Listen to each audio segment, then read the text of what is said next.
दोस्तों इस वक्त की बड़ी खबर दे रहे हैं आपको। बड़ी खबर यह है कि आईआरजीसी यानी ईरान का जो आईआरजीसी है, इस्लामिक रिवॉल्यूशनरी गार्ड कोर, उसने एक बड़ा दावा किया है। उसने यह दावा किया है कि इस्राएली इंटेलिजेंस एजेंसियों की नाम नेहाद महफूज पोजीशंस को आईआरजीसी ने निशाना बनाया है और यह सब कुछ ईरान की उस क़यादत के हुक्मनामे के मुताबिक हो रहा है। इस्लामी इनकलाब गार्ड्स कोर यानी आईआरजीसी ने यह ऐलान किया मंगल को कि उसने मकबूजा इलाकों में सेहोनी हुकूमत की इंटेलिजेंस एजेंसियों से मुतालिक अहदाफ पर यानी टारगेट्स पर जबरदस्त मिसाइल हमले किए हैं।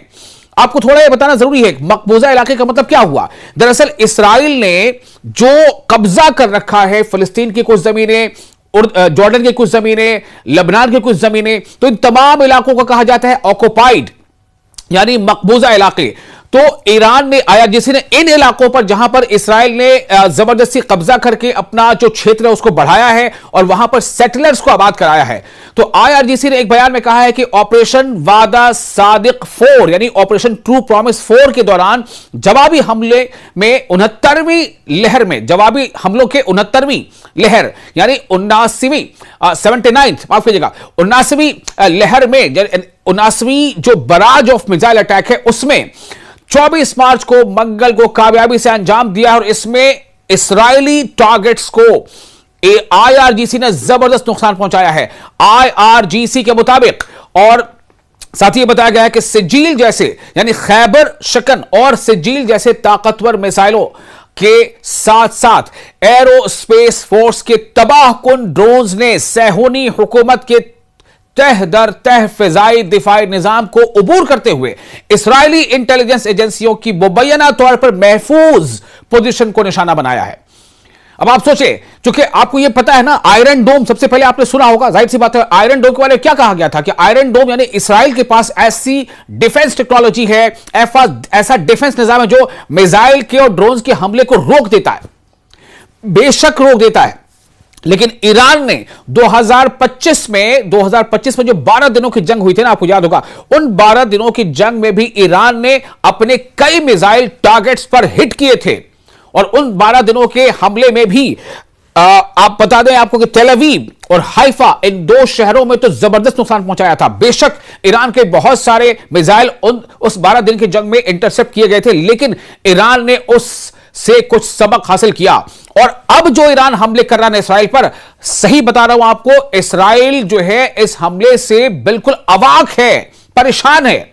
यहां तक कि अब बेंजामिन नेतन्याहू, जिनके बारे में ये सरकारी आंकड़े हैं, यूएन की रिपोर्ट है कि 70,000 से ज्यादा फिलिस्तीनियों को मार गिराया गया है इस्राएली हमले में, जिनमें बच्चे और खवातीन शामिल हैं, औरतें शामिल हैं। वही नेतन्याहू ये कह रहा है कि ईरान जो है वो अवामी इलाके पर हमला कर रहा है। ईरान क्या कर रहा है? ईरान लोगों के यानी कि जो आबादी है उन इलाकों पर हमले कर रहा है, ये नेतन्याहू कह रहा है। ये अहदाफ जो आईआरजीसी ने टारगेट किया है, इसराइल के टारगेट्स को, इसराइल को निशाना बनाकर जो हमले किए हैं, ये निशाने शुमाली और वसती तेल अवीव, शुमाल मतलब क्या हो गया? नॉर्थ, नर्दर्न तेल अवीव और वसती यानी सेंट्रल तेल अवीव, रमदगान और नकब में इस्राएली फौज के तिजारती व इमदादी मराकज, नीज बेरशिबा में मरकजी लॉजिस्टिक और जनूबी फौजी इंतजामी मरकज शामिल थे। ईरान के मिसाइल के हमलों की काट इसराइल पूरी तरह से नहीं ढूंढ पाया है। यह बेशक उन दिनों की बात है जब हमास के लोग या हिजबुल्ला के लोग रॉकेट दागा करते थे, तब इसराइल अपने आयरन डोम से उन्हें रोक लिया करता था, सब के सब नहीं लेकिन ज्यादातर। लेकिन ईरान के पास जो मिसाइल टेक्नोलॉजी है उसको तो दुनिया हैरान रह गई है।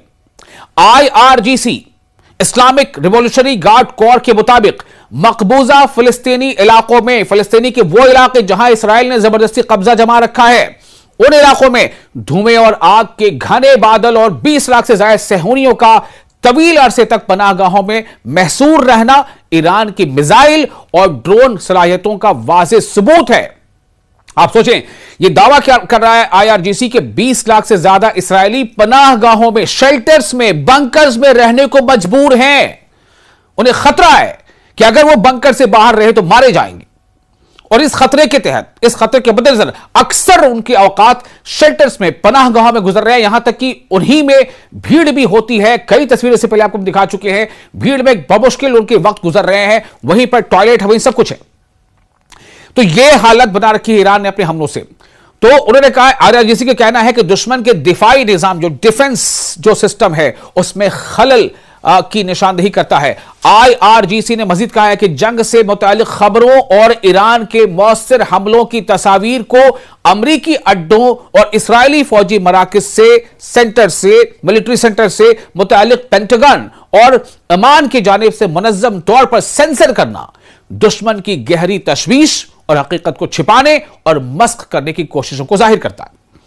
यानी आईआरजीसी ये कह रहा है कि हमने तो दुनिया के मीडिया के लिए ओपन रखा है कि भाई ईरान में देखो क्या तबाही हो रही है, अगर कहीं तबाही है तो ये दुनिया के सामने है।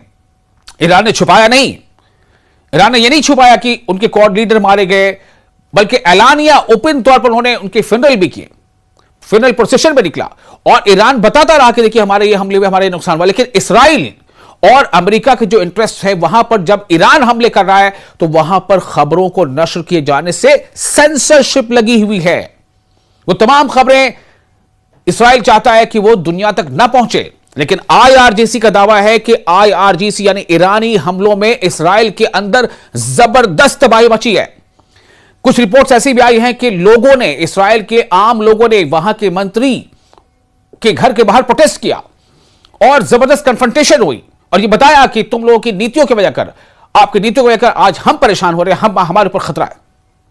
तो अमेरिका और इस्राएली हुकूमत ने 28 फरवरी को इस्लामी इनकलाब के रहनुमा आयतुल्लाह सैयद अली खामनेई और उनके कई आला फौजी कमांडर्स और शहरियों के कत्ल के बाद ईरान के खिलाफ बड़े पैमाने पर बिला इश्तियाल फौजी मुहिम शुरू की। इन हमलों में ईरान भर में फौजी और शहरी मकामात पर वसी फजाई हमले शामिल थे, जिनके नतीजे में भारी जानी नुकसान और इंफ्रास्ट्रक्चर को बड़े पैमाने पर नुकसान पहुंचा।